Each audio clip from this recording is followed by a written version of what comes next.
Trading पर की गई रिसर्च के थ्रू आइए प्रूफ हुआ है कि मैक्सिमम ट्रेडर ये 4 मिस्टेक्स करते ही करते हैं। वो मिस्टेक्स कौन सी है जिसे रिसर्च के थ्रू प्रूफ किया गया है, तो इसे ही मैं आज की इस वीडियो में बताने वाला हूं और साथ ही में मैं इसका सॉल्यूशन भी दूंगा। एंड जब आप मिस्टेक्स जानोगे तो सॉल्यूशन आपको खुद पता चल जाएगा। एक और बात, इस वीडियो की रिसर्च में मुझे 8 लिस्ट 20 से 25 घंटे लग गए हैं, so please watch till and, आपको वैल्यू जरूर मिलेगी। और सबसे इंटरेस्टिंग इसमें लास्ट वाली रिसर्च है और इसलिए मैंने उसको लास्ट में रखा, जिसको जानने के बाद आप सभी लोग खुश हो जाओगे कि हम भी ट्रेडर बन सकते हैं। तो इसी के साथ हम अपनी पहली रिसर्च को शुरू करते हैं, जिसे कि national bureau of economic research ने किया था। और इसमें आप जानोगे कि इमोशंस को कंट्रोल में रखना कितना इंपॉर्टेंट होता है। तो जैसे इस एक्सपेरिमेंट में क्या हुआ था कि कई सारे ट्रेडर्स के ऊपर रिसर्चर्स ने 80 दिन स्टडी किया। मतलब जब वह ट्रेड करते थे तो उनके इमोशन का उनके ट्रेड पर क्या प्रभाव पड़ता है, इस चीज को उन्होंने स्टडी किया। उनके इमोशन उनके प्रॉफिट एंड लॉस को इफेक्ट करते हैं या नहीं। तो इसमें यह पता चला कि जो ट्रेडर्स ज्यादातर इमोशन दिखाते हैं उनके लॉस के चांस ज्यादा होते हैं, या फिर एक तरीके से कहा जाए कि उनकी ट्रेडिंग काफी ज्यादा खराब होती है। और वहीं पर जो ट्रेडर्स ट्रेडिंग के दौरान अपने इमोशंस को कंट्रोल में रखते थे, ज्यादा इमोशन नहीं शो करते थे, उनके प्रॉफिट के चांस 20% ज्यादा होते हैं। हालांकि ये बात इस एक्सपेरिमेंट में नहीं नोट की गई थी, बट क्योंकि मैंने एक और एक्सपेरिमेंट इसी पर रिलेटेड देखा था जिसके अंदर ये 20% ज्यादा प्रॉफिट वाली बात कही गई थी, इसलिए मैं उस चीज को यहां पर इंक्लूड कर रहा हूं।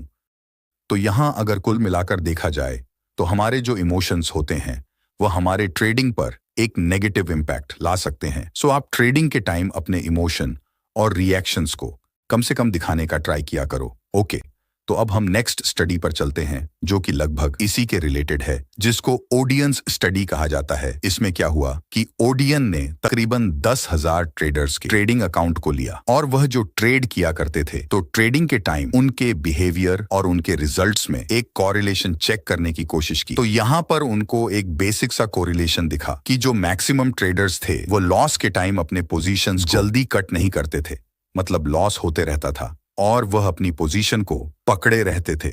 और ठीक उसी का उल्टा, जब उनका प्रॉफिट होता था तो वह अपनी पोजीशन को डायरेक्ट बंद कर देते थे, जिसके कारण उनकी ट्रेडिंग पर एक नेगेटिव इफेक्ट पड़ता था और मैक्सिमम लोगों का लॉस ही होता था। तो देखिए, ये सिंपल सा फेनोमिना है जिसको लोग जल्दी बदल नहीं पाते हैं। तो आप ट्राई कर सकते हो कि आप हर एक चीज को फिक्स किए रहो, आपका स्टॉप लॉस फिक्स हो, आपका टारगेट फिक्स हो। तो इससे क्या होगा कि आपके अंदर डिसिप्लिन बनेगा और आप कम से कम लॉस करोगे। और जो लोग ऐसा नहीं कर पाते हैं वो ओडियन के स्टडी के मुताबिक ट्रेडिंग में अधिकतर लॉस करते हैं।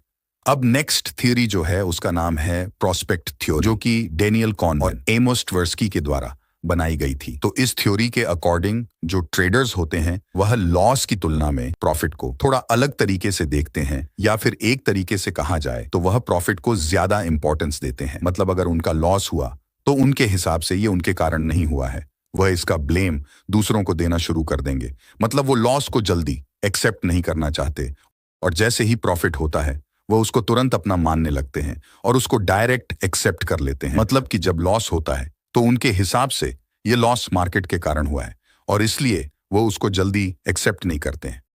और ऐसी कंडीशन में क्या होता है कि वो लॉस होते जाता है और इस कंडीशन में लॉसेस के चांसेस भी काफी ज्यादा बढ़ जाते हैं। तो इसके बारे में हमने सेकंड थ्योरी में ही बात कर ली थी कि आप ट्राई करो लॉसेस को ज्यादा से ज्यादा फिक्स करने का, जिसके कारण ये बीमारी भी दूर हो जाएगी। तो अब हम आते हैं अपने चौथे और लास्ट स्टडी पी, उसको एंड्रयू लॉस की स्टडी कहा जाता है। तो इसके अंदर क्या हुआ था कि एंड्रू एनी 10 प्रोफेशनल ट्रेडर्स जो एक्चुअल में प्रोफेशनल ट्रेडर्स थे, वो ये पता लगाना चाहते थे कि ट्रेडर्स बनने के लिए आखिर किस टाइप की पर्सनैलिटी की जरूरत होती है। आखिर किस टाइप का कोई पर्सनैलिटी वाला बंदा होगा जो ट्रेडर आसानी से बन सकता है।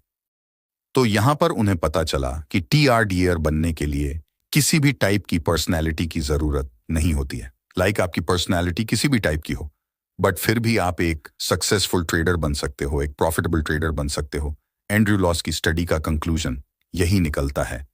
तो आज की इस वीडियो को यहीं पर फिनिश करते हैं और आप कमेंट करके बताइए कि आपको मेरी ये मेहनत कैसी लगी। आप बस चैनल को सपोर्ट करते रहिए और हम ऐसे ही आपके लिए मेहनत करते रहेंगे। Thank you.